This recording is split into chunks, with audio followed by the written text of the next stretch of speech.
Welcome, everyone. Welcome to another live stream. Good evening. It's a special earlier live stream. We're going to have Richard Medhurst on the program in just a minute. He's actually just finishing up what was a mega stream. So, Richard Medhurst, journalist extraordinaire, expert, especially of Syrian British origin, an expert on Palestine, what's going on in West Asia. It's going to be a great stream, but hit that like button. A little bit of a smaller audience today, so let's hit that like button. Let's get more people into this stream. Please give me a sound check. How do I sound? Give me a sound check. Richard will be here soon. We might actually start a story before he gets here just to give him some time to transition in. Hit that like button, hit that notifications bell. Make sure you subscribe. But the best way to boost this stream is to hit the like button. All right. And there's a lot of ways to support this show. So in the video description, you can find Richard Medhurst's Rumble. So when he does come, that's the best place to subscribe to him now that YouTube has permanently demonetized him. And the best place to support this channel is on Patreon at patreon.com/Dhaiphong. All right. That's the best place. You can subscribe monthly. You can subscribe annually. There's also Substack. There's also YouTube membership. Welcome to all the YouTube members. And there are one-time options like PayPal and Buy Me a Coffee. Okay. So let us first just say welcome to all the Rumble viewers. Welcome to all of you. Thank you so much for supporting me on Rumble. Let me go live. Oh, it looks like, hold on one second. It looks like I did not connect Rockfin here. So sorry about that. Hopefully we can get Rockfin up and going very soon. But hello to the Rockfin family. Hopefully you can watch this on a replay.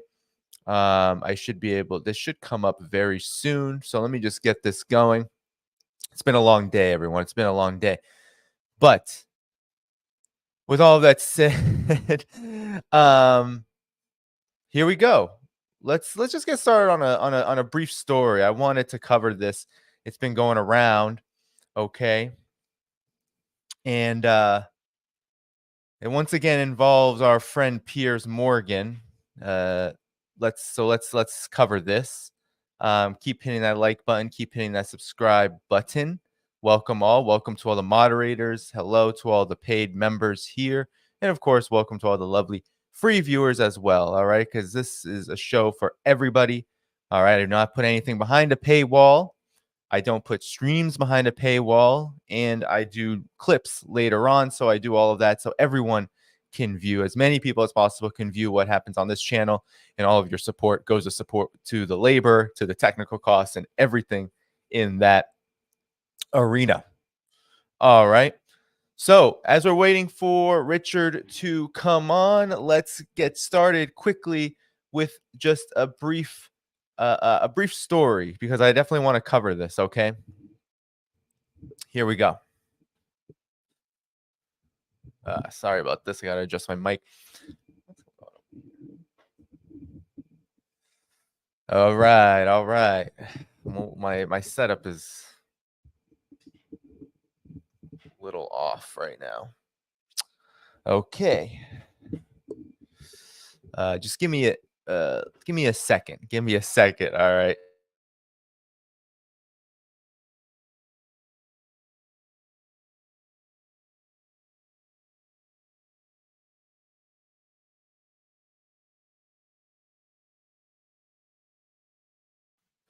Okay, I'm back.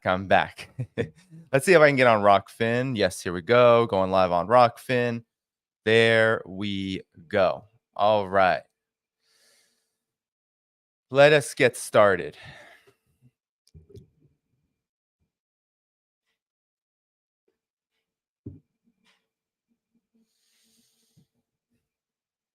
Piers Morgan was once again at it when it comes to his coverage of Israel. This time he hosted a debate between Abby Martin, a prolific journalist of the Empire Files, has done a lot of work around Palestine. Abby Martin has also, her and her brother's podcast, Media Roots, were one of the first to cover my book. So Abby Martin is, I consider, a friend of this show, and of course a friend of Palestine and the Palestinian cause. Now, she went on Piers Morgan and was joined by Mossab Hussein Youssef, who claims he's a former Palestinian resistance Hamas fighter turned liberated. He's seen the light, he's seen the barbarity of the Palestine cause, and he is now speaking out against it. Okay. Well, this has been going pretty viral on social media, this encounter that she had, and the Zionists have been framing it as a victory for the Zionist cause. So Piers Morgan, he does this. He will host these very just rabidly pro-Israeli forces in the context of some of the most heinous moments. So you have Piers Morgan right now hosting someone like this, an Israeli spook, hosting him in the midst of a brutal invasion of Rafah. Right now, Israel is conducting its offensive in Rafah, which is where over 1 million Palestinians are huddled after being displaced throughout the rest of the Gaza Strip over the course of the last 200 plus days. Now Israel is bombing as well as conducting military operations there in what has already caused just a humanitarian catastrophe. Dozens killed. They claim Palestinian resistance fighters have been killed, but also we know that women and children are being killed in the process, and that aid now is effectively being shut off. So in the midst of all of this, Piers Morgan, doing what he does best, profiting off of this, he decides to host Mr. Mossab. So here is what he had to say, and the Zionists, right? So if we look at this, let's unzoom it. Vicegrad, which is a Zionist entity, media entity, says the son of Hamas, Mossab Hussein Youssef, absolutely pulverizes anti-Israel activists and pretend journalists. They call Abby Martin on the history of Palestinian resistance. Clean up on aisle 5, essentially saying she was destroyed. Let's be the judge of that. Here we go. To what Abby Martin said. Well, this is Abby's desperate attempt to discredit me I am a man of the field. I fought against Hamas as part of legitimate intelligence organization, against savage group that were targeting civilians in suicide bombing attacks, waves of suicide bombing attacks that they killed people indiscriminately. So Abiy today want me for some reason to apologize for saving human life because my truth challenges her convenient truth. Abiy does not have the authority. She's just a self-appointed low-grade journalist. How can you be a journalist and you call this a genocide, ethnic cleansing? And she just keep repeating ethnic cleansing, genocide, colonialism, etc. None of it is real, including Palestine. It's only in your head. None of it is existential. Palestine was never born. How can you free it? It was never there. It's just a colonial entity, and some people choose to make it into a national identity. And this parrot has been just repeating Hamas propaganda. Marwan Barghouti that she's talking about him, she never met him. I knew Marwan before he got to power. He's a criminal. He killed 5 people. He has blood on his hands. He cheated on his wife. He has a secret son that he never revealed it to the public. Of course, I can criticize him, and I can criticize all the criminals that I know personally. She's been there only for a visit, and maybe she had some falafel sandwich, and she really was blown away of the Palestinian experience. There is no such a thing as Palestine.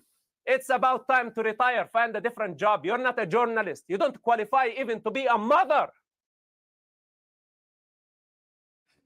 Okay. So that's what he had to say. That was the huge own from the Israeli side of this debate, that Abiy Martin is not qualified to be a mother. She's fallen in love with Palestine, and Palestine isn't real. Everything she says is untrue. She's just spouting Hamas propaganda. Does this sound like a winning argument? Really, no facts here. There's no argument to be made. It's just smear after smear, childish smears. I mean, these are the people that the Israelis, that Israel has put out there as their spokespeople: unhinged, maniacal, and genocidal. He literally says here that Palestine isn't real. Well, that is news to billions of people. That is news to a region in West Asia which has saw the Palestinian cause as one to identify with. That is news to millions upon millions around the world that are marching for Palestine, standing with Palestine. And of course, that's news to international law, where there are dozens upon dozens of UN resolutions which recognize Palestine. It just so happens that the United States, Israel, and the vassal states in the collective West have done everything they can to stymie any kind of hope for Palestinian self-determination up until this point. But that doesn't take away from the fact that Palestine is acknowledged as not only existing, but having the right to its own state. Whether you agree with the two-state solution or not, whether you're someone who believes in a one state, or like Mr. Yossab, you believe in no states, you believe that Palestinians don't even exist, or that Palestine doesn't exist at all. So here's what Abiy Martin, how she, this is just one clip, but I think it summarizes where she stood in this whole debate. So here we go. Sorry about that. So let's pull up. Let's see who has the facts and who doesn't. Here we go.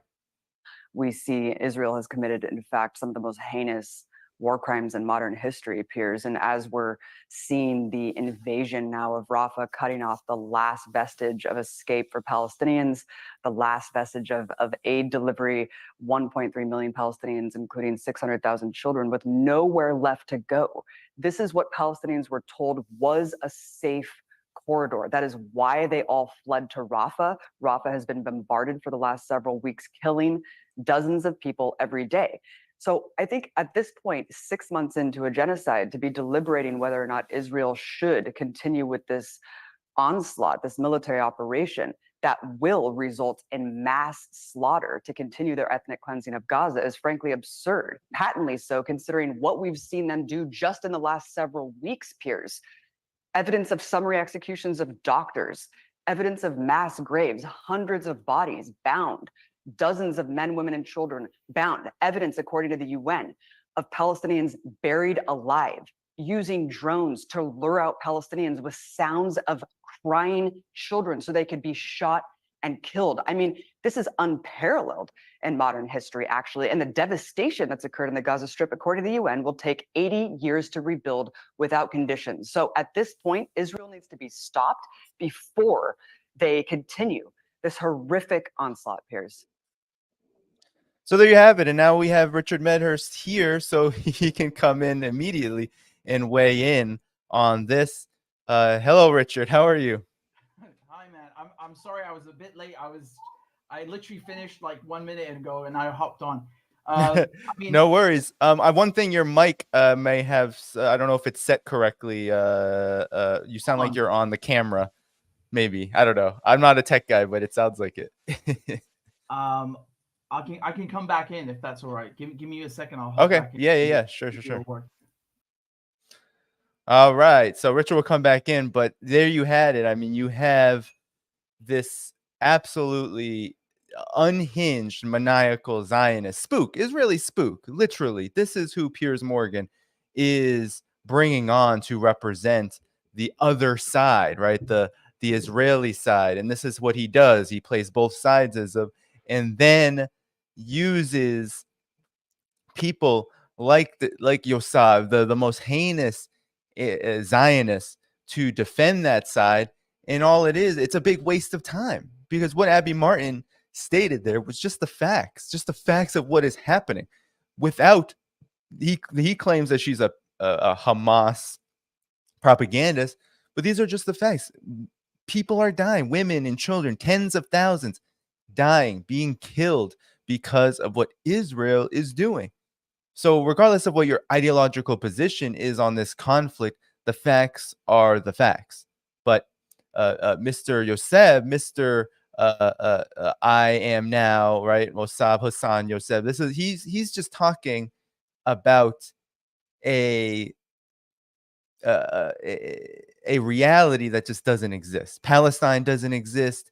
It's all in your heads. There's no genocide. What is this? I mean, how is this serious? We're gonna get Richard in here because he has a lot to say about Piers Morgan. Hey, Richard. Can you hear me now? Is that all right? Yeah, you sound much better. But yeah, I just want to get you in here quickly about sorry this. For being late. We can go on longer if you want. I'd like to, but I haven't seen the clip, believe it or not. I've been meaning to watch that bloody clip. Can you just play like a second of it for me? I already sure. Let's play the Israeli spook. How about that? Because Abby's position kind of speaks for itself. So here we go. This was what Vicegrad. So I'm sure you're familiar with them, one of the premier Zionist media entities. So here we go. Here's what he had to say. To what Abby Martin said.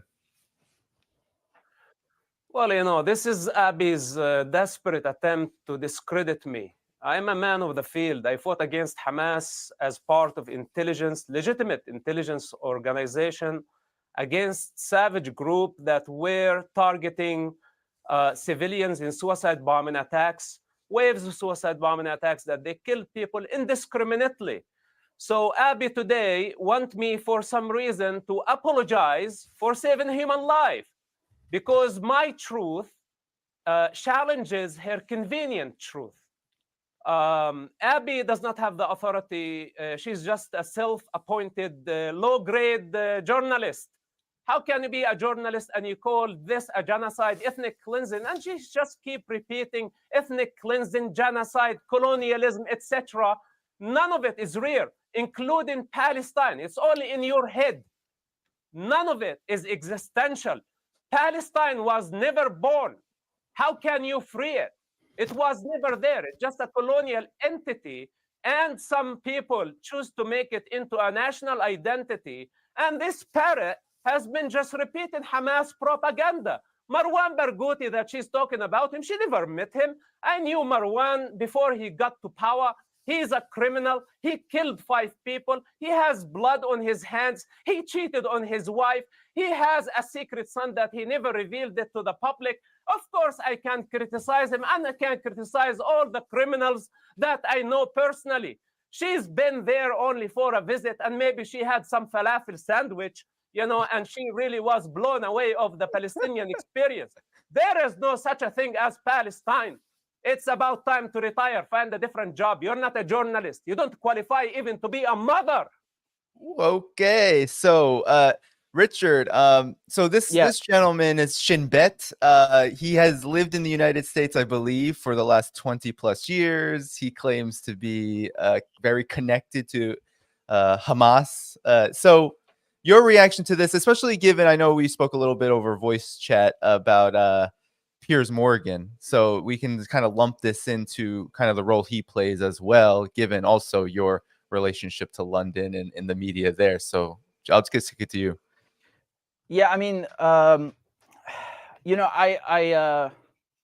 let me put it this way. Okay, let's say Palestine doesn't exist. Fine.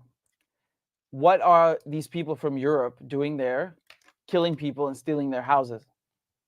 I mean, actually, this is, I argue like this. I mean, I'll put it to you that it's true. All of these lines that you see on the map, yes, they were drawn by Britain and they were drawn by France during Sykes-Picot. Okay, so let's erase them. I'm more than happy to. And you have what you have left. You have Syria, and then you have Egypt. Okay, great. Everybody gets along fine. Now you can't go into someone else's country and then make a new country. Like, you know, would Germany accept, for example, if Syrian refugees would create their own country inside Germany? No, of course not. So why are Jewish refugees from Europe coming into Syria and making up their own country? There were no borders, these artificial borders drawn by Britain and France, including Palestine, because what they did is they carved Syria up into pieces. Like Lebanon will be the Christian Arab piece, and then Israel will be the Jewish you know, settler colony. That's Balfour Declaration, which is a year after. And then we'll have, you know, like we'll just give a piece of Iraq, like Mosul sorry, piece of Syria, we'll give it to Iraq. And then a piece of Syria, we'll give it to Turkey, like Antioch. And, you know, we'll just like carve up weird shapes on a map on a table in London and Paris. There's no basis in reality. So again, I don't, you know, I'm happy to talk about these, how fake European drawn borders are in the Middle East, but it doesn't change what's happening on the ground. And, you know, fine, if he wants to, you know, he doesn't want to call it a genocide, you can call it whatever he wants. He can call it table tennis. It's still wrong, right? It's still wrong to kill people and starve them. So again, you know, there are no arguments here. And, you know, it's just ridiculous. I'm also kind of, I don't necessarily want to call it a genocide, because that's, you get people like this who start getting like, you know, first of all, oh, the ICJ didn't actually rule this a genocide. Oh, how dare you accuse the Jewish people of, you know, perpetrating a genocide? How dare you this and that? Go to hell. What you're doing is wrong. I don't care what you call it. Mm. That's my answer. Yeah, I mean, this is coming in the midst of, you know, and I'll just play because it's very very brief, just to give a brief rundown so you don't have to. This is what Abby Martin, what she had to say. This is what he got so mad at, because this is coming as Rafa's being in, I mean, Rafa is under assault now. This a very small portion where Palestinians have been completely trapped after being railroaded, I mean, killed, bombed, genocide, and then railroaded and displaced into basically the last vestige of land that exists on the Gaza Strip. But this is all Abby Martin had to say. This is what got him so mad. Let's take a look. See, Israel has committed, in fact, some of the most heinous war crimes in modern history, appears. And as we're seeing the invasion now of Rafah, cutting off the last vestige of escape for Palestinians, the last vestige of aid delivery, 1.3 million Palestinians, including 600,000 children, with nowhere left to go. This is what Palestinians were told was a safe corridor. That is why they all fled to Rafah. Rafah has been bombarded for the last several weeks, killing dozens of people every day. So I think at this point, 6 months into a genocide, to be deliberating whether or not Israel should continue with this onslaught, this military operation, that will result in mass slaughter to continue their ethnic cleansing of Gaza is frankly absurd, patently so considering what we've seen them do just in the last several weeks, Piers. Evidence of summary executions of doctors, evidence of mass graves, hundreds of bodies bound, dozens of men, women, and children bound, evidence, according to the UN, of Palestinians buried alive, using drones to lure out Palestinians with sounds of crying children so they could be shot and killed. I mean, so we don't have to go on because, Richard, I know you've covered all of these gruesome details, but could you talk about what exactly is happening in Rafah right now, where people like Piers Morgan and Mossab, whatever his name is supposed to be, these guys, they don't look at the facts, and they also don't look at why this is happening. So what's happening and why is this happening? Yeah, honestly, I don't care what Piers Morgan does with his, with his free time or work time. I mean, honestly, this is like, it's like trying to explain nuclear physics to someone who, does witch trials in the Middle Ages. I mean, what is the point? Like, what do we get out of trying to, debate something that is indebatable, that you don't, that is inviolable. You can't come on and start like begging someone to understand why these things are wrong when they themselves they refuse to accept that. If they don't understand what's wrong with starving and killing people, then nothing is going to convince them, because they have made up their minds. And these are not people that we need to concern ourselves with. But regardless, I know we have to talk about this, so because the rest of us are sane. And what's happening in Rafah now, I mean, this is I don't want to say more significant than Palestinians being killed, because this comes first and foremost. So nothing is going to ever be more important than that. But I want to say, in addition to what's happening to Palestinians, this is a violation of the Camp David Accords. So the 1978-1979 peace treaty between Egypt and Israel, which is a piece of crap that was just orchestrated by the United States so that they could normalize ties between a very important Arab country and their colony. It says very clearly that you can't, there's like, you have lines in wartime after a ceasefire where you don't cross. They're demilitarized zones. So the Israelis are not allowed to send more than 4,000 troops into this area, and especially not with these armaments. The Israelis basically rolling in. They have destroyed all of the aid trucks in Rafah, and there's satellite photo evidence of that I've looked at myself. So these are hundreds of aid trucks that have been, backed up for weeks, gone. They have emptied the Rafah crossing of the aid trucks as well. They have then also gone and taken down the Palestinian flag and raised the Israeli flag. So, if anyone had any doubt as to what their intentions are, be they anything other than colonialism, well, now it's colonialism. It's right there. They want to annex it like all of the other land that they've invaded. And so on top of that, the Israelis are violating not just the ceasefire deal, which they kept complaining Hamas won't agree to. Hamas did, and so now that's out the window. But they're not only violating that, they're also violating the peace treaty between Egypt. And of course, Egypt doesn't say or do anything because it's controlled by an American Zionist government. I mean,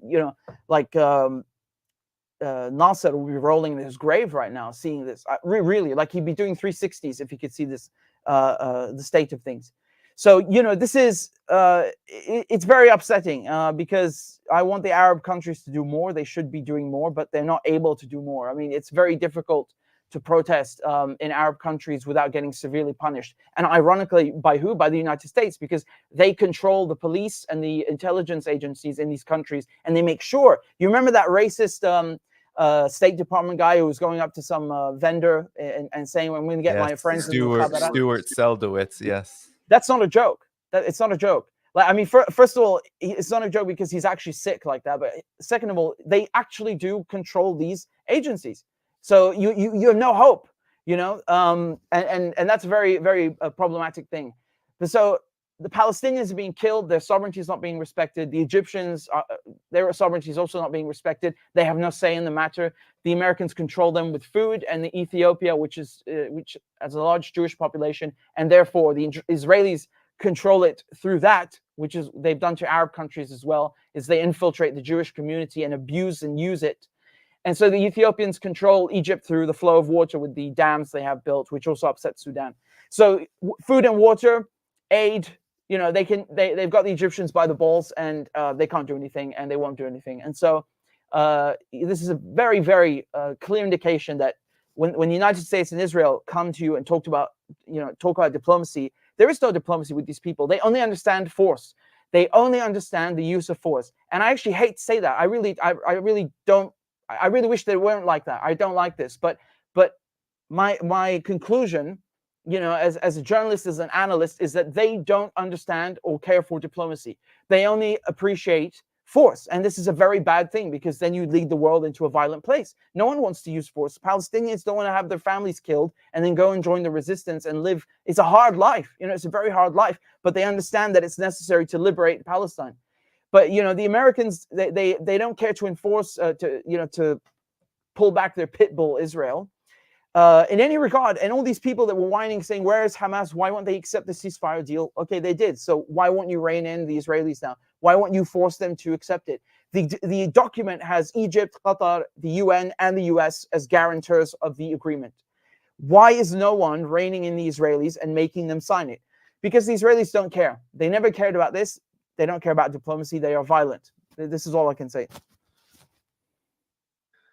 Yeah, I mean, the only report I've heard about the US's, and it's very indirect, the only US response that I've seen in the media, Western media, is a mysterious arms shipment, singular, not shipments, but a singular arms shipment that was paused. And you know, Israel, as you said, the attack dog, that was even too much, because the Israeli side started to I know, right? go Like off at the mouth. how dare you? How dare you? There's this woman in the Knesset. She goes ballistic, and she's like, okay, you won't give me precise missiles? Then I have no choice but to use the imprecise missiles. Yeah, you've already been doing that. That's the problem. I mean, even, let's say, for example, the Israelis are using precise missiles. Who the hell are you to start assassinating people in Gaza with precise or imprecise missiles? But she goes on this tirade.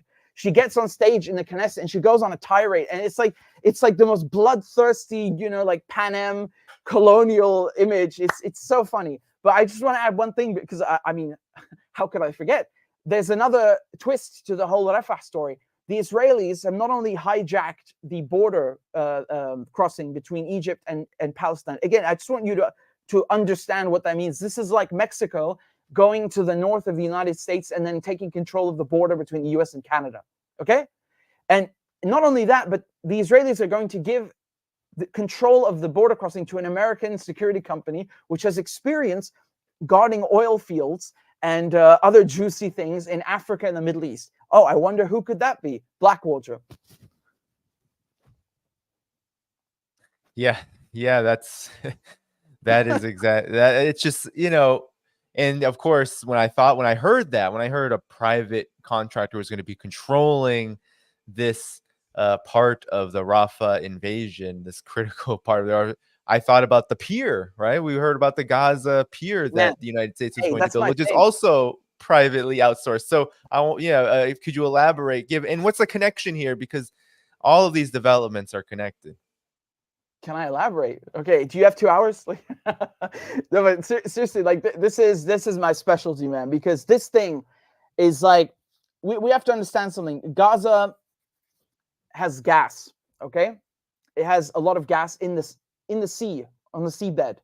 And this gas field is known as the Leviathan, okay? And it's an 11-ton gas basin. And this gas, it goes from Gaza up to so Palestine, Lebanon, Syria, the whole thing, right? Now the Israelis, they have been trying to steal this gas for a long time, and the most overt attempt was just 2 years ago, where they literally brought a giant ship, a vessel, whose sole purpose is to extract gas on the fly and then store it. You know, it's like a behemoth of a thing.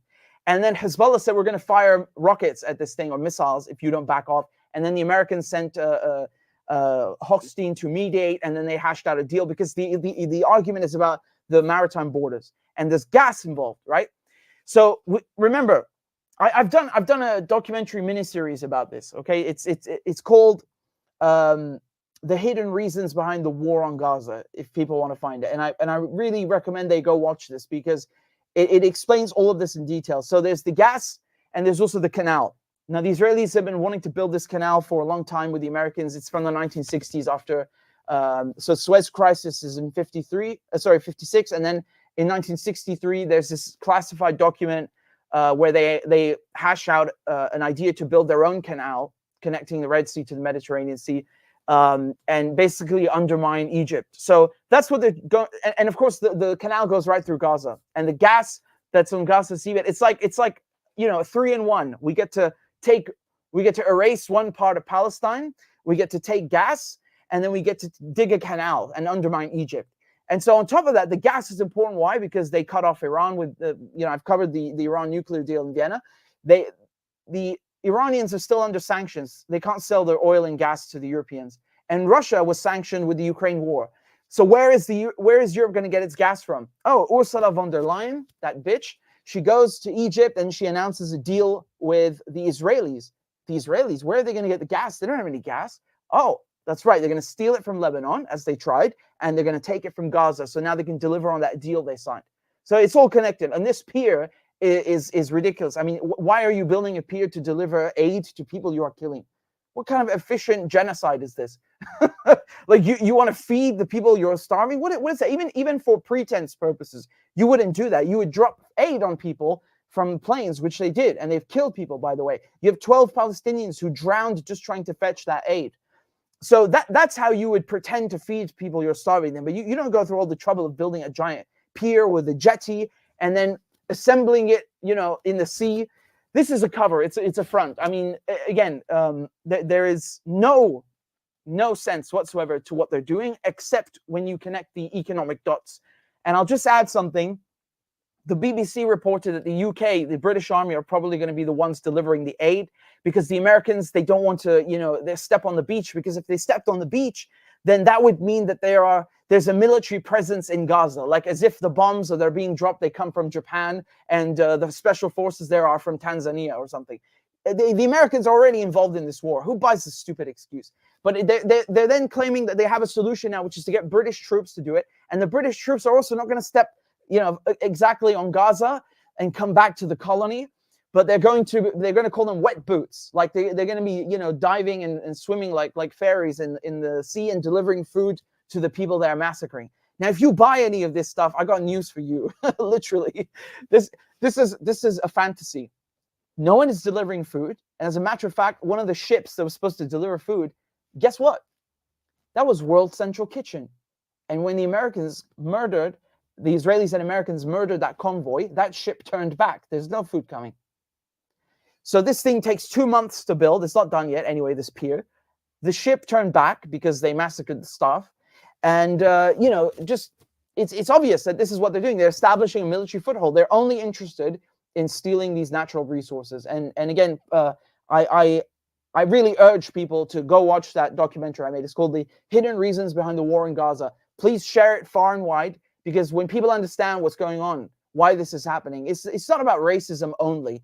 You don't go through all this trouble, like as if it's trouble for them, like we should feel sorry for them. But my point is, you don't spend all this time and energy massacring Palestinians in broad daylight, and having an ICJ case opened and bringing in all these European countries to supply you just because of racism. Racism is one element.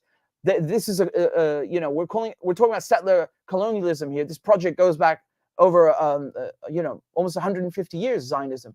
So it's not just racism. There are economic things involved. That's why these European countries, like Germany, who need gas, are supplying Israel. They need the gas. The only reason Germany became Europe's top economy is because they got cheap Russian gas to power all of the industry with, and then half of their economy became exports. That they were blazing hot because of cheap Russian gas.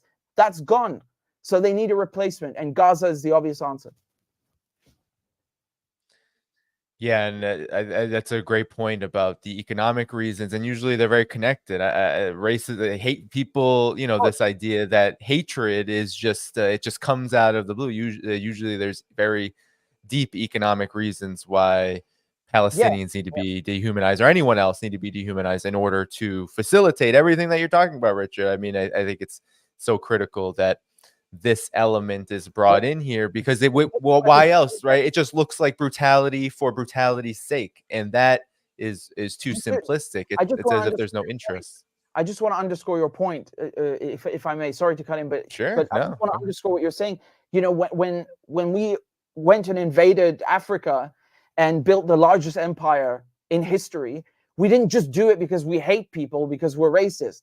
The British Empire was a racist project that also just so happened to want spice and to mine diamonds and gold and take over all these resources. So and rubber as well from Malaysia and so on. So they're intricately connected. It's because of the racism that you allow yourself then to start stealing from other people and so on and so on. You know, I'm not going to get into the psychology of racist empires, but without question, you know, I know my history, unlike most people in Britain, and it's filled with racist economic projects. So yeah.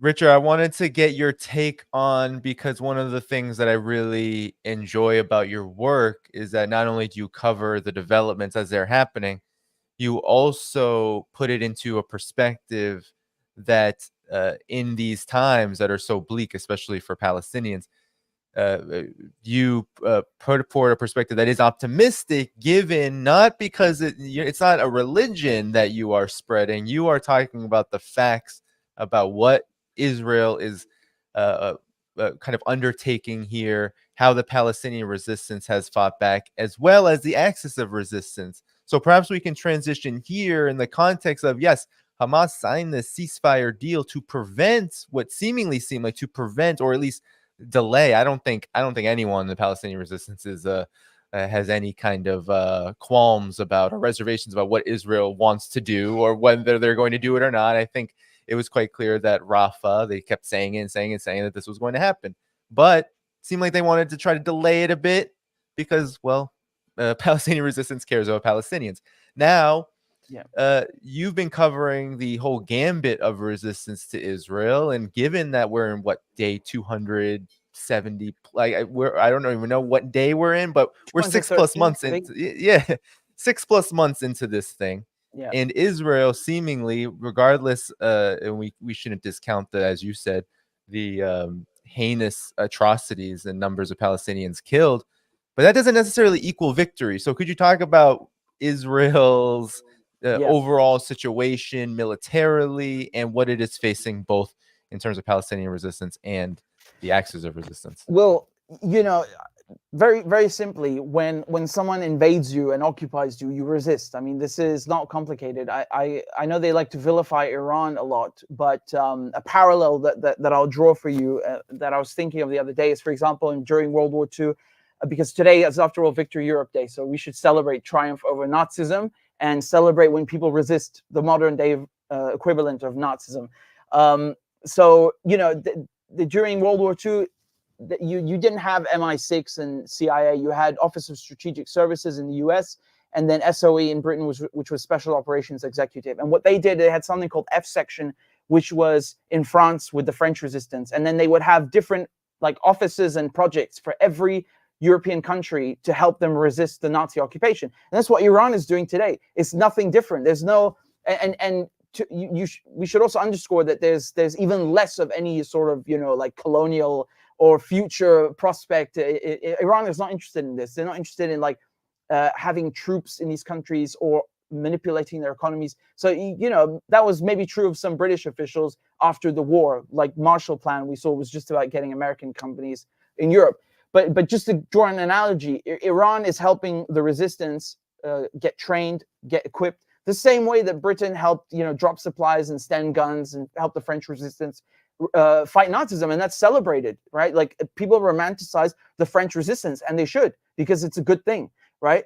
And the irony is that they forget, they conveniently leave out that a lot of the French resistance, the majority were communists. Those are the people that liberated France. We should remember that, because they like to vilify any sort of connection to Russia and to this day, right? Like they attack socialist countries and so on. I just wanted to put that out there. And the Palestinian resistance is something formidable, because I mean the people themselves, man. I don't know, what to make of it, because you'll see like a Palestinian holding like a dead family member, a martyred family member, and they will say like, "Thank God, praise to God." Like their faith is so strong, and and I mean from my mother's side, I'm Arab Christian, and I have so much respect for Arab Muslims. Their faith is really, really strong, even in the worst of circumstances. So I really want to say that, because it's important. I saw, for example, there's a video from just today in Gaza. There's a woman walking with her son, and the son says, "Where are we going to go? Where are we going to?" He's screaming his head off, and she says, "Well, God's green earth is vast. You will find something." So they really have strong faith. So that's the people themselves. I'm not talking even about resistance fighters, but the people themselves. They resist by surviving. That is how you fight colonialism, and particularly the Arabs and specifically the Palestinians. They resist by surviving.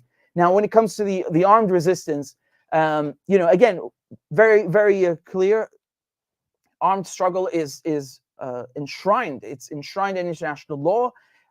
It's been voted on and supported by, especially the Palestinian one, voted on and supported by in the United Nations General Assembly. The Geneva Convention is very clear, the Fourth Geneva Convention. So no need to debate that. I know Israelis like to debate that, but resistance is legal. It's not just morally justified. It's actually legal. And so we have to remember that what the Palestinians are doing is they are fighting a foreign invading army. I mean, even if you're someone who accepts the two-state solution, whatever that is, even if you accept that, Gaza and the West Bank, these would be considered like sovereign Palestinian territory. What the hell are Israelis doing there? Just today, I was reminding people how these October 7 style raids were being conducted by the Israelis for decades. They would just, a bunch of jeeps would go into Nablus or Jenin. They would snatch Palestinians, take them off to some dungeon where they're not even tried or given charges. And then while they're doing that, they would shoot and kill people who get in their way. And then they bring in bulldozers and destroy everything. A million times they've done this. No one cared. No one said anything. And these were not just raids and kidnappings. They were invasions, literal invasions of Palestine. So, no matter what way you look at it, you disregard Sykes-Picot, you disregard the partition plan, you accept the partition plan. Israel is an occupier. It's but legally speaking, an occupying army. And you have every right to resist them through any means necessary. There is no there's no limit on this. Now, of course, some international lawyers would disagree and so on, but the premise of resistance is absolutely legal. So, we have to say this when the Israelis are trying to delegitimize Hamas. You know what I say? Go ahead, go and invade Rafah and take it and defeat Hamas. And guess what? You'll just have another more stronger organization that will pop up, and they will mop the floor with you. And this goes, I spoke about this also in my documentary series. It's like I've come here just to plug the documentary series. No, but you reminded me of that, because I spoke of the multi-front war. So the war in Gaza is not just in Gaza. We have the resistance in Gaza fighting at the same time as the resistance in Iraq, in Syria, in Iran, in the West Bank, and in Yemen. Okay, so we're talking about 6-7 fronts here. In Lebanon, of course, Hezbollah. So 7 fronts in total.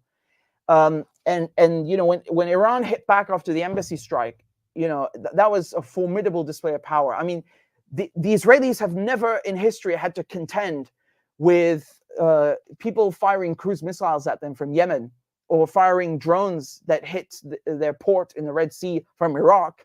I mean, if you would have told me this 2 years ago, I wouldn't have believed you, that we'd have all 6 of them, all 7 of them hitting Israelis. I never would have believed you. And so the resistance have come to a place that is formidable from a strategic point of view. Like, even if you hate Hamas, even if you hate Hezbollah, Israelis themselves will go on television and say, we're so screwed. Their firepower is too awesome for us. We can't contend with it. Israelis themselves say this, They say that, for example, the way Hezbollah fire ATGMs, these anti-tank guided missiles, the way they fire them at literally everything, right? Because we reserve it, as the name implies, for armored vehicles, where In this case, they use them against infantry. They'll use them against jeeps, against buildings. Doesn't matter. It's like they've got a giant stock. So the Israelis have no way to defend or counter this. Iron Dome can't help you there. David's sling, arrow, useless. There's no way of stopping it. None. And this is lethal, right? And just today, I mean, I was talking about how we've seen in the last couple of days Hezbollah firing at the Israelis at Mutalla and then Shtalla and I forget these Israeli settlement names, but basically they hit them all along the border. And again, one thing we should remark about the resistance is not how far they've come in previous years, but the fact that they only hit military targets. It's true, right? Every single day, they even upload video evidence of this. They say, look at these Israeli soldiers in this location, and we hit them at this time with these weapons. I mean, who provides such transparency? I can't even get that transparency from my own government in the UK. Like, I could never ask such a thing, even with the Freedom of Information Act. They'd say, fuck off, right? So we have not just the best form of transparency from an armed force, a national resistance movement, but also they're showing us that they only hit military targets, that they don't hit civilians. And again, in Israel, what is a civilian? You tell me, because every man and woman in Israel has to join the army. They're trained killers by definition, and they have to stay in the army till they're 40. So not only that, but we also have the resistance, really. I wanted to make a third point. Now it escapes me, but I was saying that there's transparency from them, and they are only hitting armed targets or military targets. And the third thing is that this is the best combat journalism ever. Really, I mean, who else is running in the field and filming, someone firing an RPG at an Israeli tank? Which again is a legitimate act of resistance. You invade my house, I'll fire an RPG. But who's doing this? And these journalists that are with Hamas and with PIJ and Hezbollah, like they're not even wearing body armor. They have no weapon. They're like running with sneakers in the middle of a firefight and just filming. I mean, these people deserve Pulitzers. I'm seriously, I'm not kidding. I know obviously that this serves as a form of propaganda. I don't care. Is this showing me battle in the most important geopolitical event right now? Yes, it is. It is, and it's consistent and continuous, and it's always well edited.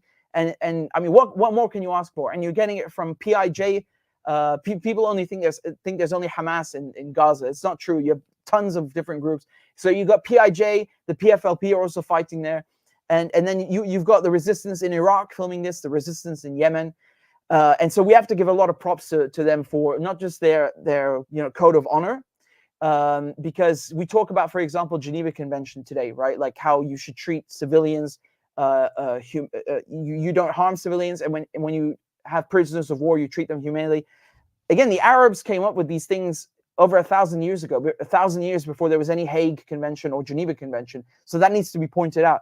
And look at what the Israelis are doing. They publish no combat footage because they have literally nothing to show. Every single clip they have ever put out in this war, they are shooting at ghosts and doors. There is no combatant, no Hamas, nothing. And you don't even see the result. They don't even have like a body to show you. The only bodies you see on the receiving end of Israeli artillery and firepower are civilians. They're dead civilians. And that shows you such a difference. How Hamas and the Iraqi resistance and Hezbollah, all of them, they publish what they're doing. They show you they're only striking military targets, and they're transparent, and they have a code of honor. The Israelis just murdering civilians. That's it. Screw you. And one thing I should add is about the resistance, why it's so formidable, is look at the siege in Yemen. I mean, or rather, the siege in Yemen is the Saudi siege, which I covered. That's something else. But I meant the blockade that Yemen themselves have instituted. I mean, once again, if you would have told me this, I maybe I would have believed you. I don't know, but we have to respect them because the Yemenis, they are at a strategic point. They have the Red Sea, they have the Bab el-Mandeb Strait, they have the Arabian Sea, and then you have the Indian Ocean as well. And we're talking about a blockade that spans from Yemen to the Indian Ocean. Come on, even the Americans and the British Navy can't do anything. Royal Navy are inept and incapable of countering this. They have nothing, of use to employ. I mean, how many months have they been there? Since December already. They launched this operation. Bunch of European countries left it, and then in the end, you have Sea Viper missiles that are being fired by the Royal Navy. Each one of them costs £2 million. Sorry, £1 million, which is $2 million, right? And the American missiles cost also around $2 million. So you have a drone, a Yemeni drone, for example, which again, this is thanks to Iran, a few $1,000s maybe costs 2,000, even 10,000, let's say. They're spending $2 million to shoot down a $10,000 drone. I mean, even if the drones don't hit any targets, you're bleeding your enemy economically. And I know that most arms manufacturers are more than happy to resupply the U.S. Navy and make money. But you know, objectively speaking, wars are fought with dollars and with money and wallets. So Yemen are effectively bleeding U.S. and U.K. taxpayers because of stupid, inefficient warheads that don't even accomplish anything. Remember that a lot of these drones being launched by Yemen, by Iraq, by Hezbollah, they get through. They actually hit their targets. Iran also, they hit one of the most highly guarded or most efficiently guarded Israeli base, right? So Nevatim, and then Meron is another one that Hezbollah are hitting regularly now. It seemed like a giant feat in January, but now it's just normal. And so the Israelis have nothing to counter. There's no technology to counter the ATGMs. Their Iron Dome batteries often don't work in Lebanon. The Iraqis have been hitting Haifa, which again is on the Mediterranean Sea. They've been hitting Eilat on the Red Sea. They've been hitting Ben Gurion Airport. I mean, just absolute chaos. The Israelis are being fought on 7 fronts, and you could say the Americans as well, and they are losing.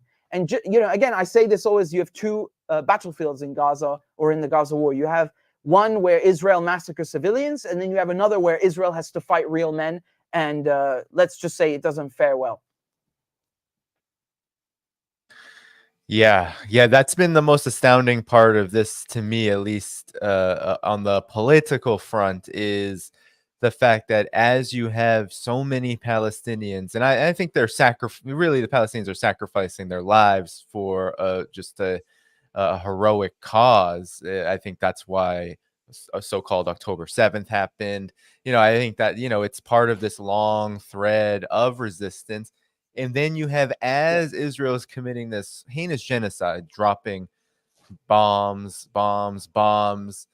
conducting these horrific operations to destroy and try to basically destroy the spirit of the Palestinian people. You have this 7-front war you're calling resistance war. Some people have problems with calling this a war, but if you look at this from the side of resistance, if you look at every single part of that front too, it's not just that people in the region, whether they're in Lebanon and affiliated with Hezbollah or Iraq with Kataib Hezbollah, it doesn't matter.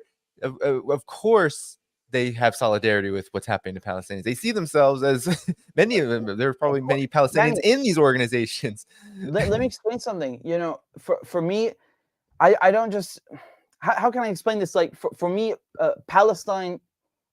When I see people dying there, I mean, it's like it's like seeing literally my own family, God forbid. It's to me, these are literally like cousins, brothers and sisters, because remember, these borders that have been drawn by the UK and by France, they're barely 100 years old. There's no such thing as Israel or even Lebanon.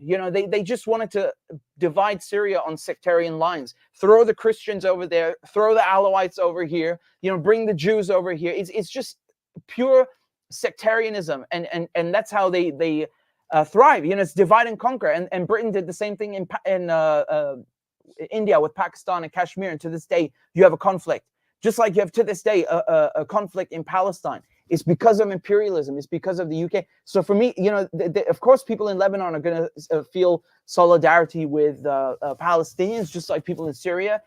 This is one country. Now you'll find some Arabs who disagree. They're brainwashed. They have colonial thinking. They don't get it. They haven't understood yet that the best way to fight colonialism is to unite. And they don't understand these borders are not even 100 years old. They were drawn by foreigners. What basis do they have? They're garbage. They got no basis in reality. They're just squiggly lines on a map. we all speak the same language, got the same food, got the same name. It's everything. It's one country, you know. And you can if you go and read, for example, the travel logs of give me a second. I'm just 1 second to look this up. I just want to make sure I get it correctly. There's a very famous traveler, okay, one of the most famous explorers in history, and he wrote this in. Give me a second. I'm trying to find the year. Yeah, so this is from Ibn Battuta, very, very famous explorer. And he wrote this, I think, in, I don't know what year. But anyway, the point is that when he's traveling in his log, he put that, you know, I'll read it to you. He says, from there on, we went to the town of Gaza, which is the first of the towns of Syria on the borders of Egypt. A place of spacious dimensions and large populations with fine bazaars. It contains numerous mosques and there is no wall around it. I mean, not only the fact that he you know, spells it out very clearly. This is Syria, that's Egypt. There are no lines and dividers in between. But the fact he says there are no walls around it.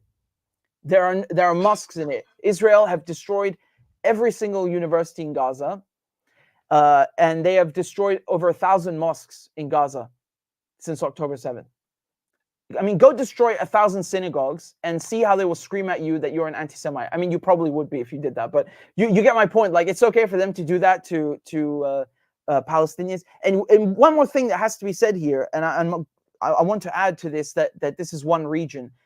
The Palestinians, the Arabs, are actual Semites by definition.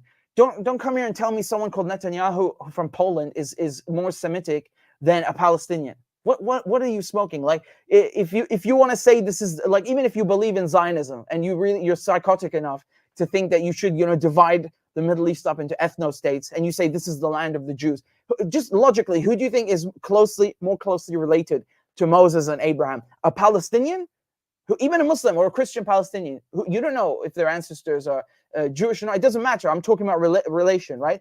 Who is more closely related to Moses and Abraham? A Palestinian who has never left the region, or someone from Eastern Europe, from Ukraine? Like, this is, you know, it doesn't take that much.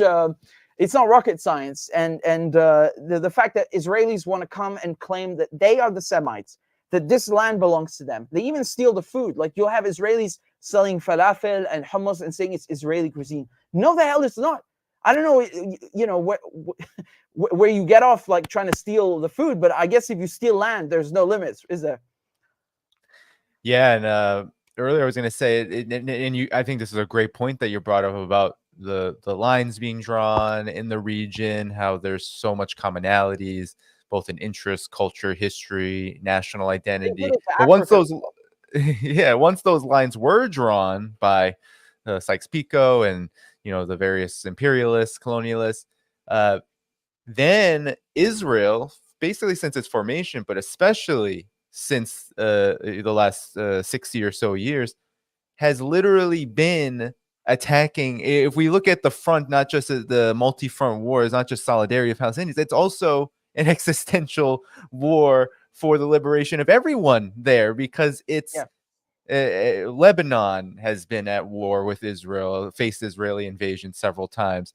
We've had Iraq has been on Israel's list of places that need to be stabilized. Syria gets bombed every other day by Israel. And then, of course, we don't have to go that far to understand why Iran, even though Iran regionally you would consider a bit further from Israel's so-called jurisdiction, Greater Israel, but Iran has also faced several attacks from Israel over the course of its history. So there's even just that point that, yes, this axis of resistance is fighting on behalf of Palestine, wants to see a free Palestine, and also wants to see the whole region free of this scourge, this entity that's just, waging war on everyone with, of course, the blessing, if not the direct coordination of the U.S. Yeah, absolutely. And when it comes to Iran, the reason the Israelis hate Iran so much is because Iran support the Palestinian resistance. It's the only reason. Iran used to have ties with Israel until the revolution because it was a colony. It was a US-UK colony controlled for its oil. And it was also a client state. So it was buying a lot of weapons from the US, the same way Saudi Arabia do today. And, you know, it's just good for business, free oil, steal whatever we want. And you know, Iranians then overthrew the Shah, and they got their country back. And I should remind people that you had around 10% of the population participating in that revolution. That might sound like like nothing. It's actually a lot. It's the highest participation in any revolution in history. Not the highest, but one of the highest, right? So it's extremely rare to have 10% of people of the population active in a revolution. And one of the pillars of that revolution is support for the Palestinian cause. The same, you know, as soon as they liberated the country, they cut ties with Israel and they gave the embassy to the PLO. So, you know, amazing. And the Israelis, they never forgave the Iranians, and the Americans neither. And there was that whole hostage crisis. And, you know, I mean, the Americans will then go and complain and say, well, you see, actually the Iranians attacked the American embassy. Well, okay, let's say that's true. It's not true, but let's say it's true. It's different to an airstrike. When people are angry that you've been stealing from them and occupying their country for 30 years. Yeah, this might happen. I'm not saying it's nice or good or you should do that, but you can't compare that to an airstrike, which kills people, right? No one died during the American embassy or the hostage crisis, rather. And on top of that, there was no stable government yet. There was no actual government like that went and decided, yeah, let's just attack the American embassy. There was a revolution going on, and if you really feel that strongly about it, why do you allow Israel to attack the Iranian embassy then? You know, it's like there's hypocrisy no matter how you look at it. And then the same week that they attacked the Iranian embassy, you had the Ecuadorian government storming the Mexican embassy. I mean, I've never seen anything in my life like that. I've never, ever seen that. And it's in some ways worse than the airstrike. Do you know why? Obviously, the airstrike is worse because people died. But, you know, the guy who launched the missiles, those 6 missiles, was in the sky, you know, and it's the same thing with Gaza. These people, it's like a video game to them, you know. I don't know if that absolves them or not. I certainly don't think so, but some people say like they're able to do that because it's like a video game, whatever. My point is that the raid on the Mexican embassy was in person. Like these were people going in the embassy and pointing guns at Mexican diplomats in their faces. I saw the videos, and then they dragged them outside. I mean, it's like multiple crimes in one crime. And so that was because Israel bombed the Iranian embassy and the world did nothing. They emboldened Ecuador to behave like that. And this is the second time that someone is dragged out of an embassy because of the Ecuadorian government. The first was Julian Assange out of the Ecuadorian embassy in London. But and then the second one was Glass, who is the former vice president of Ecuador. So they went in the Mexican embassy. He had been given asylum, and they dragged him out. The second political refugee dragged out of an embassy because of Ecuador's government. And Ecuador's government has become extremely right-wing and controlled by the US. And, you know, the thing with Julian Assange is that, yes, it's different because the Ecuadorian government gave the Metropolitan Police permission to go in the embassy. I'm not arguing about that. It's horrific, and it's a violation of Assange's human rights, but it's not a violation of the Vienna Convention. And the thing with Glass is that it's a violation of the Vienna Convention and his human rights, right? So you cannot violate someone's right to political asylum. It's a human right. It's inherent to everyone. And both of those are a result of the US and Ecuador's policy. So, you know, I think this is really making the world a worse place. It's really, really just psychotic. I can't even believe we're like at the stage, like, yeah, you know, with children with their skin peeling off because they've been bombed. You know, you got people with their legs chopped off. You got people being bombing embassies now. Like what is this? Like, what is Israel's contribution to humanity? They made the desert bloom, as some cow in the EU will tell you. No, that's colonial nonsense. They stole the desert and then did something with it. I don't care what they did with it. The Israelis have contributed nothing. Gardening someone's stolen land is not a contribution to humanity. Bombing children, bombing hospitals. I was again trying to come up with a term for the specific targeted killing of doctors, and the best I could do is iatricide. Iatro is doctor in ancient Greek, and the problem is that it already has a meaning. It means a patient who is killed by a doctor. But obviously, we're not talking about that, and I think we should repurpose the word. That's what I'm trying to do, because Israel has created something new, where it's specifically targeting doctors. Now, obviously, in the past, you've had doctors also being targeted during battle, I'm not. No one is debating that, but the scale and the manner in which this is done is unprecedented. Going to hospitals, and now they've dug up another mass grave, by the way, at Al Shifa, but torturing doctors to death, like Bursh, who just died a few days ago. He was tortured to death. Why doesn't the university say anything? At least, if the government is not going to say anything, if the British government won't say anything, why won't King's College London at least get angry about this? He was trained in London. This is if you don't care about his human life and human rights, at least give a crap that the guy was trained in England. You could take some pride in that and say, this is a British trained doctor. How the hell do you torture someone like that to death? It's shocking that I have to make this case, because we should value people just because they're a human being, not because they're necessarily a doctor or they were necessarily trained in England. But we don't have that in Europe. This is or America. This is the idea that Palestinians are human beings and they shouldn't be tortured and killed. It's like, no, this doesn't exist. So I'm trying to make different pleas to reach people and make them see reason. But the fact they target doctors is unbelievable. That doctors have to hide their scrubs when they leave work in Gaza, so they're not shot at by the Israelis, and they go and they have to put on civilian clothes. They are civilians, but basically take off their medical scrubs or indicators, and they are massacring them and destroying every facet of Palestinian infrastructure and civilization and culture. They even flattened the "I love Gaza" sign at the Rafah crossing. Like, how childish are you? What the fuck is wrong with you? It's so spiteful and cunning and malicious and malevolent. There's really nothing else to say. People in history who did these things, they at least didn't film it. Obviously that doesn't make it much better, but the point is that the Israelis are so spiteful, they happily film their crimes and post them online. There's something wrong with this colony. There's something wrong with this. I think it's insulting and ridiculous to say that Arabs should live with this parasite called Israel in their midst. In America, you can shoot someone if they come into your house. I know it depends on the state, but politicians will go on and make the case that yes, you should do this. Well, why can't Palestinians shoot people who go into their land? This is not trespassing. When you violate someone's your land, you steal it. The Israelis, when they colonized Palestine, and they're still colonizing it, they would bring pre-built houses on these like mini cranes and then drop them into place. Like that's the level of thievery we're talking about. You have Palestinians who would leave the house to go to a wedding or go to some kind of go shopping, whatever, and then they would come back and find that their house has been taken over by Israelis and they've changed the locks. Can you believe this shit? It's like we're dealing with such level of thievery and murder and bloodlust. It's unconscionable to say that Palestinians should tolerate this, that Arabs should tolerate this. Americans won't even tolerate a person coming onto their land, just shoot them.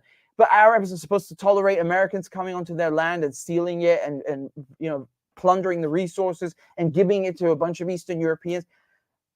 This is too much, and no one would accept being treated like this. Never mind for 75 years.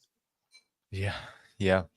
Richard, I know it's getting late for you, and I know you were just streaming before this. I was wondering if you had to address one more thing that I've been covering here that I would like your opinion on. So, as what's happening in Gaza, what's happening in Palestine, and what's happening in the region has been, of course, developing, escalating.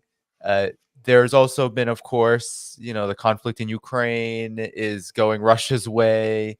You have China on a Europe tour right now, doing quite well. There's a lot of confidence amongst these two rising powers. Now, I wanted to know your opinion on, in March and April. In March, we had Russia hosting Palestinian resistance groups talking about a unity government. Then you had in China, a similar thing happened. This time, I think it was specifically with Hamas and Fatah. trying to facilitate reconciliation. What have you made of, given this context, this global context that we have now, multipolar world? We both talk about this, right? Israel, in many ways, I call Israel a bulwark against the multipolar world. The United States in that region, just totally facilitating that and aiding and abetting that. But it's rising nonetheless. It's happening nonetheless. And Russia and China have made these very particular moves. And of course, there's always questions about it. Well, what does it mean? How significant is it? Is it enough? So, Richard, to you. Well, there are two things I can say. I'll say one in favor and then one against, because I understand both sides. Obviously, China and Russia and Iran, they especially are leading the way when it comes to the multipolar world, obviously, and this is a good thing for so many reasons, right? The dollar has been just used to manipulate currencies and markets and weaponized against people, and it's not even a stable reserve currency. It's just they've been using it as a tool of imperialism since Bretton Woods. That was what it was designed for when they with Bretton Woods, and then even afterwards they tried to peg it to oil in Saudi Arabia, and it just brings more imperialism and suffering for people. And so with currency and also with these new organizations like Shanghai Cooperation Organization, BRICS, that are there to rival the Western G7 and all these things, they've led the way militarily. They've also led the way. Iran has the best drone technology in the world. They even helped Russia win the war in Ukraine because of that. So, we have to understand what they're doing. I mean, I don't personally think that best defense technology is a criteria for multipolar world, but it is multipolar, and we can only hope that it's better than this world. I think it will be, but this one is bad enough that we have to change it, if that makes sense, right? Like, we have to have change. Now, in relation to Palestine, if that's what you were wondering, because they were hosting the groups, I like the fact that they are not as stubborn as because we have to remember that the diplomacy being conducted by China, Russia, Iran is very, very different to what we are used to in the West. The diplomacy, it means actual diplomacy. It's not let me waste your time so I can stab you in the back. The Chinese, they made this, they mediated this peace deal between Saudi Arabia and Iran, and then that helped pave the way for Saudi Arabia and Yemen and Saudi Arabia and Syria to get back, back together as friends. And then, we have to appreciate that, because that's actually constructive. That actually makes the Middle East a better place. I don't think we can say that it worked 100%, because the Saudis, they're not doing a lot for Gaza, if anything. On the contrary, one of the reasons for the October 7th war was the normalization. So they wanted to stop that, Hamas. And, again, we can go into that later. But when it comes to China and Russia hosting Hamas, I mean, I used to talk to some people in Hamas when they were going to Russia about these meetings before the war. And, that's something we have to point out. These were not being held just because of the war. They were doing these already before, like two years ago even, So it's very smart. It's very smart to get Fatah and Hamas talking in a room, because the split happened in 2006 during the elections, and it's never been fully mended since. And the problem that Hamas have with the PLO, with Fatah, it's very funny to say PLO, because it's a far cry from what it used to be. With the PA is that the PA are seen as an extension of the occupation, and unfortunately, to a certain extent, they definitely are. I mean, Nizar Banat, for example, this commentator, they literally marched in and beat him to death in his house, the PA. And he was critical of them and of the occupation, the Israeli occupation.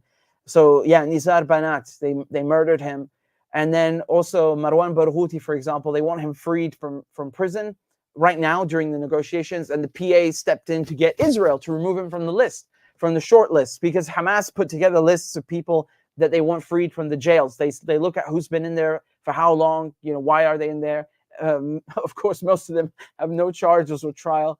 But anyway, they wanted Marwan Barghouti out because he's seen as a viable successor to the leader of the PA, so the President Mahmoud Abbas, because everyone looks at him as a collaborator, whereas Barghouti is a completely different persona. He's someone who can actually lead, and so to have them dialoguing, I hope it brings good things. But we have to remember that now the PA is like you're looking at Israel, unfortunately.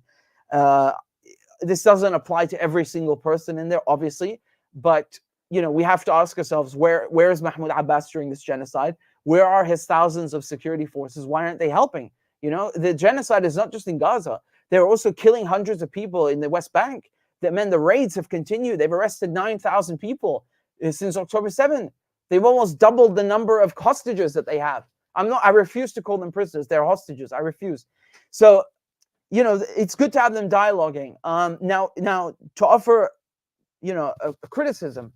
I spoke with some Arabs who, they don't like the fact that Russia is not doing anything about Israel, because remember that Russia is in Syria. So when Israel bombs Syria, it's not like, oh my God, there are literally zero weapons in the country to help. The Russians have weapons there. They could, if they want to, just as they came to Syria, they could deploy S-300 systems or S-400 systems, or even use the S-200s, which are very old.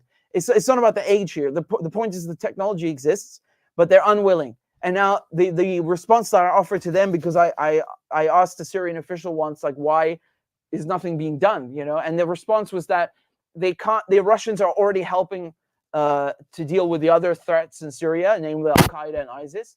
And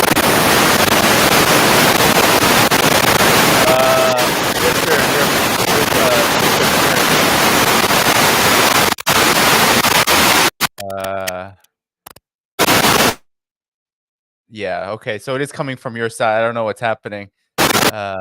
Yeah, there's some kind of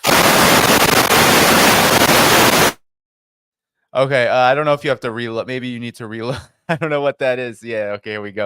All right, so Richard will get that going. Let's see if we can correct this. Wow. That was some heavy I don't know if it's a coincidence or not. Maybe it just truly is tech issues, but sorry about that, everybody. This stuff happens, and we will just continue on.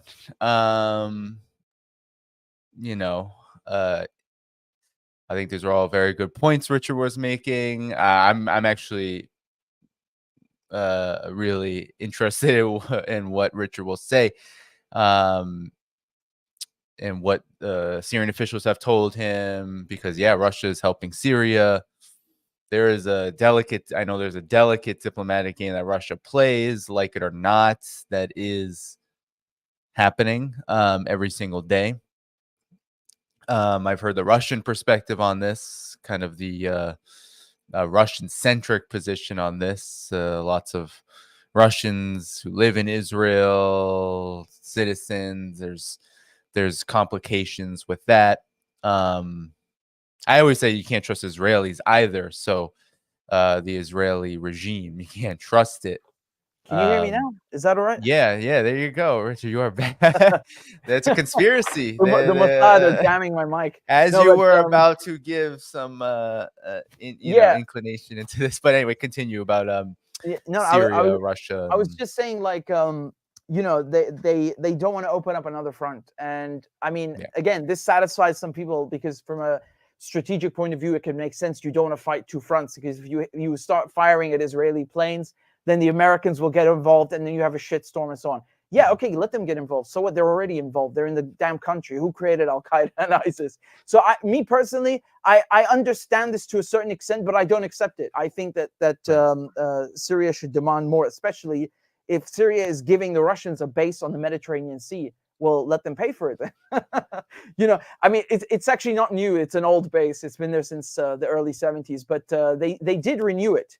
And rebuild it. And it's funny because the Americans whine about, oh, why are there Russians and the Iranian influence in Syria? Hey, man, the base was falling apart. Like, you were the ones who made the Russians come here, and they renewed the base. So screw you.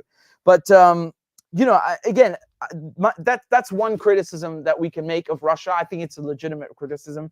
And the other is also that they're not helping in Palestine. I mean, like, where have Russia and China been on Palestine? because you can I understand that they've been helping Syria and Palestine in the Security Council, so that's also something to underscore. It's not like they're absent completely. But some people are like, they wonder, okay, well, where they're hosting Hamas and Fatah, and they're bringing them to Moscow and bringing them to China, to Beijing, and you know, why aren't they doing anything else? Well, that's the thing. You don't know that they're not doing anything else. How do we not know that they're not giving them weapons? They're not giving them intelligence. You don't know that. So I think they do. I think there's a lot of technology that's being transferred from Russia to Iran, and from Iran to the resistance. But I'm not saying that the Iranians are good at what they do because of Russia. That's not what I said. Because we should give them credit. The Iranians have become so good in their defense strategy and the defense technology while under sanctions. We have to respect that. You know, we have to respect the struggle and the work. So they're good at what they do, to the point. Remember, the Russians came and asked them for drones. Okay, that's how good they are. And my point is just that in exchange, maybe the Russians gave them something else, and you know, it's how it works. And they know the Iranians will pass it on and so on. I'm just you know, hypothesizing. Yeah, no, I mean, I think these are all really good points. And also, you know, from the Russia and China side, especially on the China side, I think there's a lot of because, you know, on the one hand, I mean, I think that there are those people who focus a lot on Russia, and then there are those who focus more on China. And those who focus more on China, whether they consider those leftists or are China hawks or whatever, a big focus is on viewing China as being in this incredible position to take a certain stance. And I think on China's side, and a lot of people who maybe look at the kind of realistic side of where China is at, it becomes a lot more complicated than just, well, China is going to be the, you know, the big power that steps in and says, United States, Israel, no more. It's a lot more complicated than that, especially given that there's only one side here who you cannot trust, and that is the United States and the Israeli side. Because China, when they do diplomacy, you know, they treat the Palestinian side as a state. They treat them as a nation. I mean, the way that they host them, the way that they respect their parties, how they conduct visits, as you said, you know, hosting Hamas, hosting. The problem is they treat Israel as a state as well. They treat Israel. Yeah, exactly. And that. How can you say, like, you know, like you see person A stealing person B's house? How can you say this belongs to person A? You know, this is a problem as well. I think it's I just think that for China, it's like they have been like Russia as well, but Russia is different. Let me just say with China, they've been focusing on improving themselves. Palestine has not been you know, a theater of combat where they've had to do any maneuvering or you know. So I think we should give them more time. And also, like I said, I think there are things happening behind the scenes that we're not privy to. Oh yeah. And that counts as support, you know. And having let me just put it this way: the Americans are lobbied so much by Israel because Israel want they want a presence in the UN Security Council. So look how important it is to have that. Well, Russia and China already give that to Syria and Palestine. Yeah, so, exactly. You know, and the minute not everything is military. There are also other ways of support. That's exactly right. And the minute that, because China has experience, Russia under the Soviet Union didn't really have this experience as China had, which China was excluded. I mean, it faced sanctions for 20 plus years after the establishment of the People's Republic of China. So the minute that China steps in and says, Israel, we do not recognize it as a state under UN jurisdiction against it. So the minute they do that, that then creates this spiral, which may not be what, you know, this spiral of developments, right? It would cause a lot of developments. China would catch a lot of heat. The entire multipolar world would. Sorry to cut in, Danny. I want to put it simply. I don't need China to delegitimize Israel. I need America to stop supporting Israel. Exactly. And that is, I believe, why, and I'm sure in these meetings, in the way China does diplomacy, because whether it's the Ansar Allah movement or whether it's the Palestinian resistance, I'm sure, given how China behaves on the world stage, they're listening to them. And I'm sure that there's a reason why you don't hear the Palestinian resistance saying, why doesn't China do this? Why doesn't China? It's because there is a strategy here being carried out that is a lot more complex and intelligent. Things that I think a lot of people who make criticisms, harsh criticism, ones that I think the criticism of Russia and China in some degrees is warranted, but the harsh criticism that delegitimize the whole thing, I think, is rooted in just not understanding how this is all playing out on the ground. Yeah, look, if the Palestinian resistance needed trouble, they would. If they needed help with their trouble,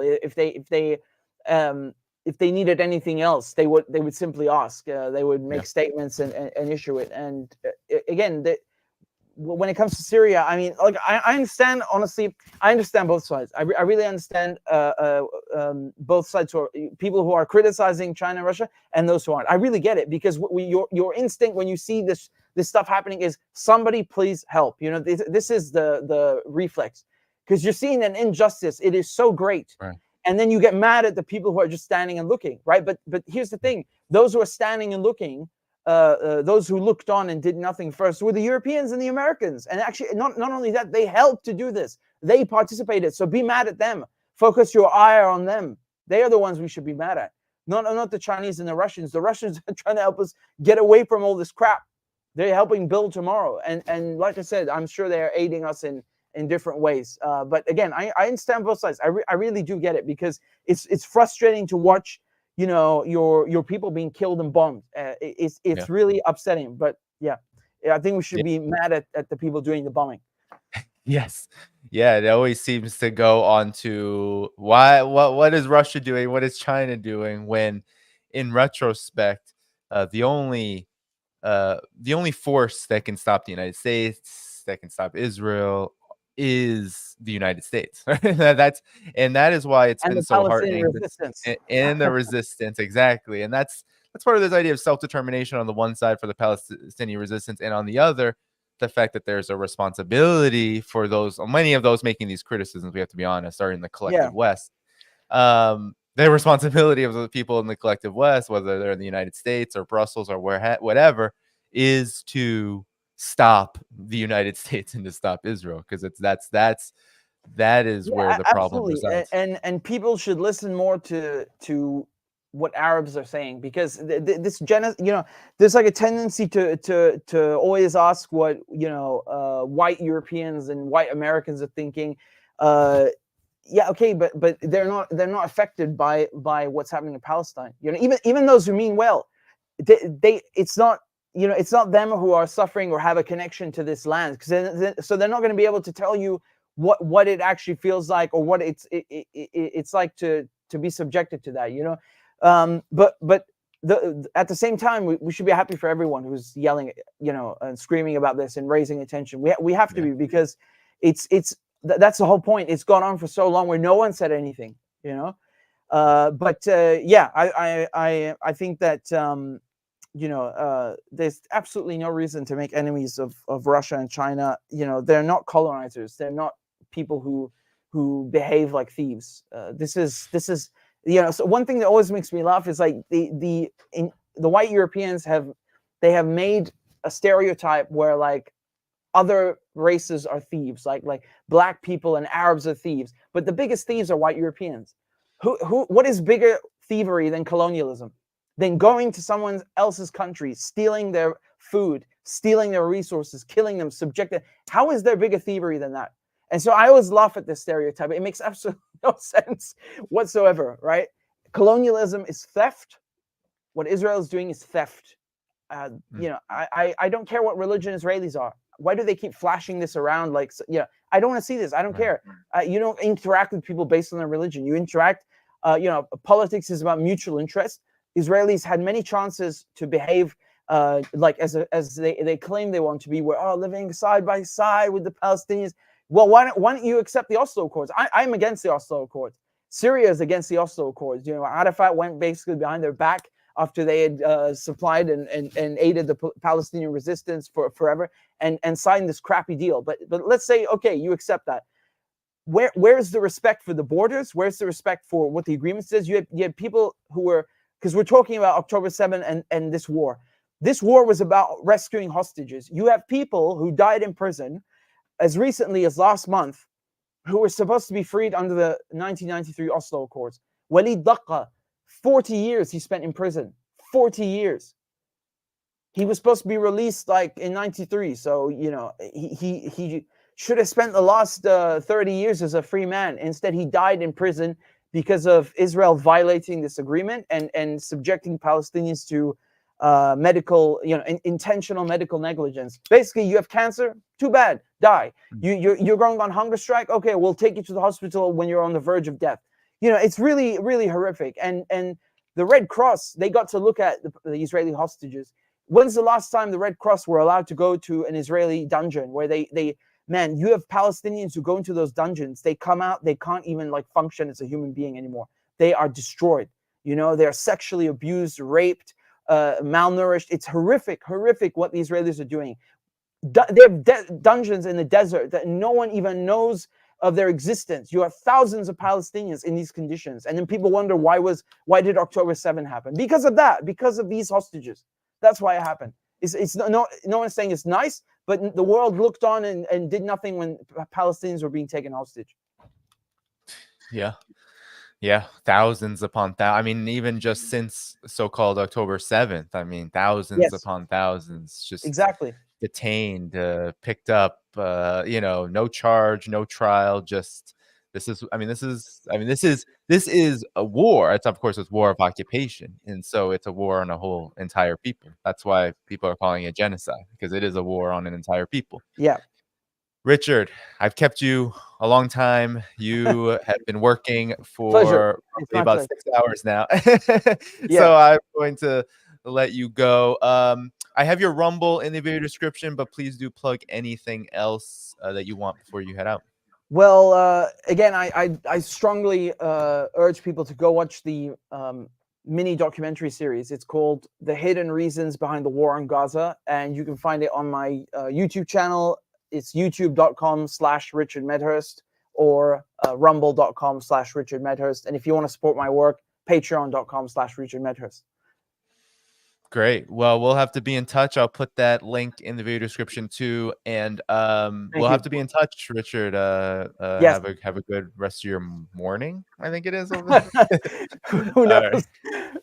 No, thanks for having me, mate. It's very good. Of course. Take care now. All right. Take care. Bye-bye. Cheers. Bye-bye. All right, everybody. Just a few quick announcements before we head out. Always good to have Richard on. I know that he was working quite a lot before this. So a few announcements. Yesterday was my birthday. So if you want to give a birthday gift to this channel, there's many ways you can do that. You can support journalists like Richard, of course, because I want journalists like him who have been repressed, who have been suppressed, to be supported.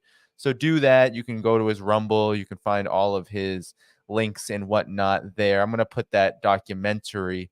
I'm just going to put Richard's documentary, and you'll find it in the video description right about now.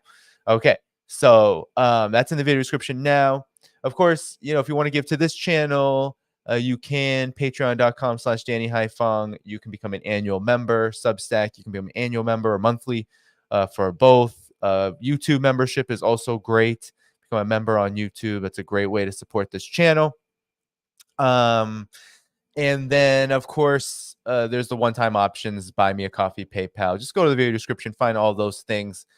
Now, with all that said, announcements. So right now, I'm looking at. I have Dmitry Polanski a week from today, the ambassador, the UN, Russia's UN ambassador, Mr. Polanski, a very good guy. We'll have him on that night a week from today. Okay.